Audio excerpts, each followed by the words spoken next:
साल है 711 एडी। इतिहास के पन्नों में दर्ज एक ऐसा साल जब दुनिया के नक्शे पर एक नई कहानी लिखी जाने वाली थी। अरब की धरती से उठने वाली एक लहर जो दूर सिंध की सरजमी तक पहुंचने वाली थी। रेगिस्तान का सूरज बेरहमी से धधक रहा है। रेत की तपिश और हवा की सख्ती हर किसी के हौसले को आजमाती है। ये वो इलाका है जहां दिन में आग बरसती है और रात को सन्नाटा छा जाता है। धुंध में से एक अकेला सवार निकलता है, उसका घोड़ा धूल उड़ाता हुआ। दूर दूर तक फैले इस वीराने में उसकी मौजूदगी किसी तूफान के आने का इशारा देती है। ये कोई आम मुसाफिर नहीं है। उसकी चाल, उसकी नजरें और उसके इरादे सब कुछ अलग है। वो अपने साथ इतिहास की एक नई सुबह लेकर आया है। ये है मोहम्मद बिन कासिम, एक ऐसा नाम जो जल्द ही इतिहास में दर्ज होने वाला है।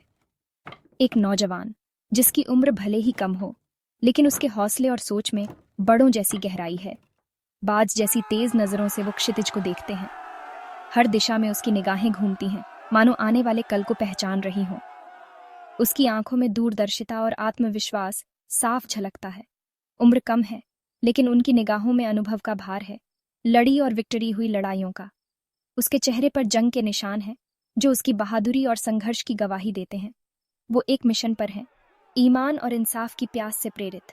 उसके दिल में अपने लोगों के लिए जिम्मेदारी है और उसकी तलवार में न्याय की चमक। मोहम्मद बिन कासिम की यात्रा आसान नहीं थी।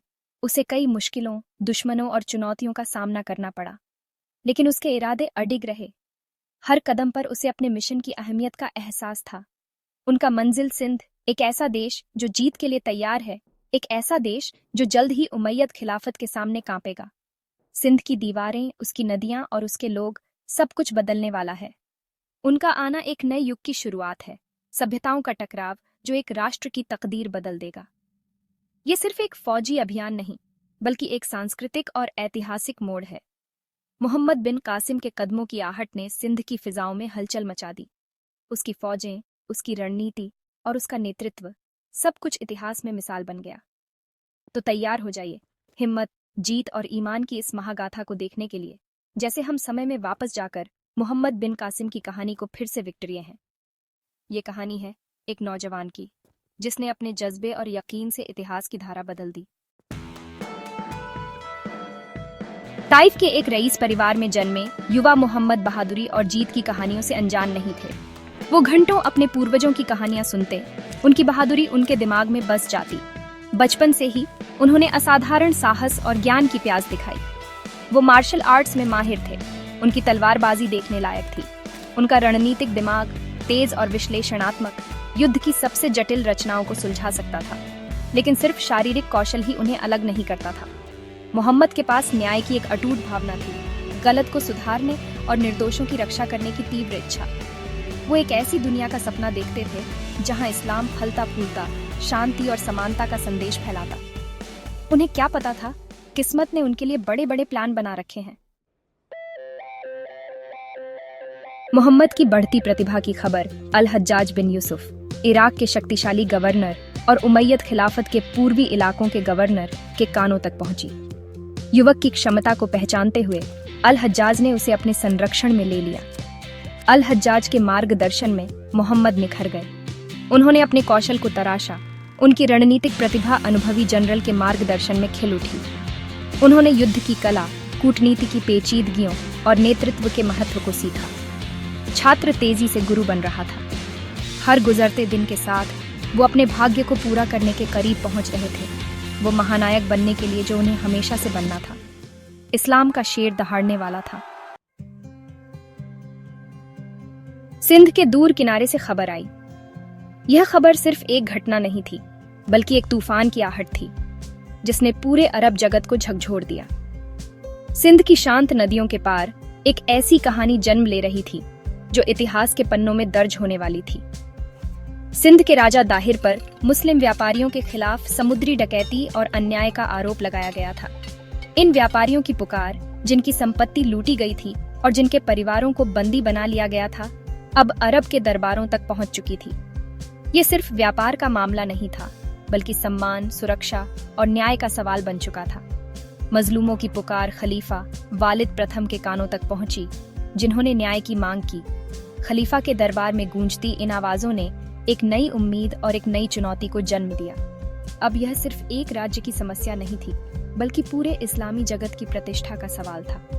सभी की निगाहें मोहम्मद बिन कासिम की ओर मुड़ गईं। एक युवा लेकिन साहसी और दूरदर्शी सेनापति, जिसने अपने कौशल और फेतदारी से सबका दिल जीत लिया था। दरबार में सन्नाटा था, सबको उसी एक नाम का इंतजार था। उम्मीद का भार उनके युवा कंधों पर आ गया। इतनी कम उम्र में इतनी बड़ी जिम्मेदारी, लेकिन उनके चेहरे पर कोई डर नहीं था। उनके भीतर एक आग थी जो उन्हें आगे बढ़ने के लिए प्रेरित कर रही थी। उन्हें एक बहुत बड़ा काम सौंपा गया, विषम भूमि पर एक सेना का नेतृत्व करना, एक राज्य को विक्ट्रीना और इस्लाम के नाम पर न्याय दिलाना। सिंध की अनजानी धरती, अनगिनत चुनौतियां और एक महान उद्देश्य, ये सब अब उनके सामने था। ये एक ऐसी चुनौती थी जिससे वो पीछे नहीं हटेंगे। उनके इरादे मजबूत थे और दिल में विश्वास था कि वे अपने मिशन में सफल होंगे। हर मुश्किल को पार करने का जज्बा उनके भीतर था। अटूट विश्वास और एक सच्चे योद्धा की भावना के साथ मोहम्मद बिन कासिम ने अपने भाग्य को स्वीकार किया। उन्होंने अपने साथियों को प्रेरित किया, उन्हें भरोसा दिलाया कि वे न्याय और सच्चाई के लिए लड़ रहे हैं। समय आ गया था आह्वान का जवाब देने का, इस्लाम का झंडा ऊंचा उठाने का और इतिहास में अपना नाम दर्ज कराने का। यह यात्रा सिर्फ एक युद्ध नहीं थी, बल्कि एक मिशन था, न्याय, साहस और विश्वास का मिशन, जिसने सिंध की धरती को हमेशा के लिए बदल दिया। 17 साल की उम्र में मोहम्मद बिन कासिम ने अपने सैनिकों को संबोधित किया तो हवा उत्साह से भर गई। जोश और दृढ़ विश्वास से भरे उनके शब्द रैंकों से गूंजते हुए उनके आदमियों के दिलों में आग लगा दी। 6000 अनुभवी योद्धाओं की विशाल सेना मार्च करने के लिए तैयार थी। वे विश्वास से एकजुट थे, न्याय की प्यास से प्रेरित थे और अपने युवा नेता के अटूट संकल्प से प्रेरित थे। आगे का सफर कठिन था, बंजर रेगिस्तानों और खतरनाक पहाड़ी दर्रों के पार का कठिन सफर। फिर भी उनका हौसला बुलंद रहा। वे भगवान के मिशन पर थे और कोई भी बाधा, चाहे कितनी भी कठिन क्यों ना हो, उन्हें उनके धार्मिक रास्ते से नहीं रोक सकती थी। अपनी ऊंची दीवारों और रणनीतिक स्थिति के साथ बंदरगाह शहर देबल सिंध के प्रवेश द्वार के रूप में खड़ा था। यहीं पर मोहम्मद बिन कासिम को अपनी पहली असली परीक्षा का सामना करना पड़ा। अनुभवी सेनापति जहांदारिस के नेतृत्व में रक्षक अपने शहर के लिए जी जान से लड़ने को तैयार थे। घेराबंदी शुरू हुई। दिन हफ्तों में बदल गए, क्योंकि दोनों सेनाएं तलवार और ढाल के घातक नृत्य में भिड़ गईं। पसीने, खून और डर की गंध से हवा भर गई। लेकिन मोहम्मद बिन कासिम दुश्मन की क्रूरता से बेपरवाह, शांत और गणनात्मक बने रहे। हर मोड़ पर अपने विरोधियों को पछाड़ते हुए उनकी रणनीतिक प्रतिभा चमक उठी। वो जानते थे कि जीत आसानी से नहीं मिलेगी, लेकिन उन्होंने निराश होने से इनकार कर दिया। सिंध का भाग्य, उनके मिशन का भाग्य अधर में लटका हुआ था। एक बहरेपन की गर्जना के साथ युद्ध का चरमोत्कर्ष आ गया। सबसे आगे रहकर नेतृत्व करते हुए मोहम्मद बिन कासिम ने अपने सैनिकों को अंतिम निर्णायक हमले के लिए ललकारा। मुस्लिम सेना के हमले से जमीन कांप उठी। उनके अल्लाह हू अकबर के नारे युद्ध के मैदान में गूंज उठे, उनके अटूट विश्वास और भयंकर दृढ़ संकल्प का प्रमाण। हमले की क्रूरता से अभिभूत रक्षक लड़खड़ाने लगे। स्टील और रौश के एक बवंडर में दोनों सेनाओं के टकराने से देबल की सड़कें खून से लाल हो गईं, लेकिन नतीजा कभी संदेह में नहीं था। मोहम्मद बिन कासिम, धार्मिक रोष के बवंडर, ने दुश्मन के रैंकों के बीच एक रास्ता बना लिया।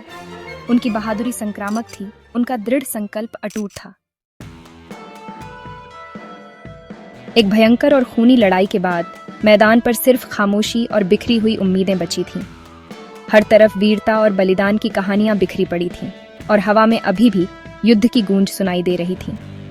इस भयंकर संघर्ष के बाद जीत मोहम्मद बिन कासिम की हुई।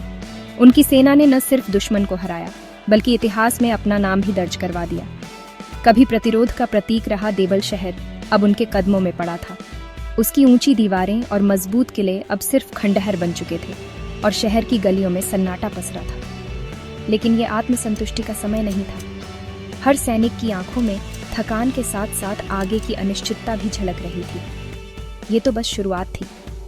एक नई सुबह नए संघर्षों और नए अवसरों का संकेत दे रही थी। देबल के पतन ने पूरे सिंध में सदमे की लहरें भेज दी। लोग अपने भविष्य को लेकर डरे हुए थे और हर गली में फुसफुसाहटें गूंज रही थीं। युवा विजेता मोहम्मद बिन कासिम की कहानी जंगल की आग की तरह फैलने लगी। राजा दाहिर की सत्ता पर अब खतरे के बादल मंडराने लगे थे और उसके दरबार में बेचैनी बढ़ गई थी। जीत एक कीमत पर मिली थी, क्योंकि हर विजय के साथ कई जख्म भी मिलते हैं। सैनिकों के चेहरों पर थकान और दर्द साफ झलक रहा था, लेकिन इसने एक नए युग का मार्ग प्रशस्त किया था, एक ऐसा युग जो सदियों तक याद रखा जाएगा। भारतीय उपमहाद्वीप में इस्लामी शासन का युग अब शुरू हो चुका था।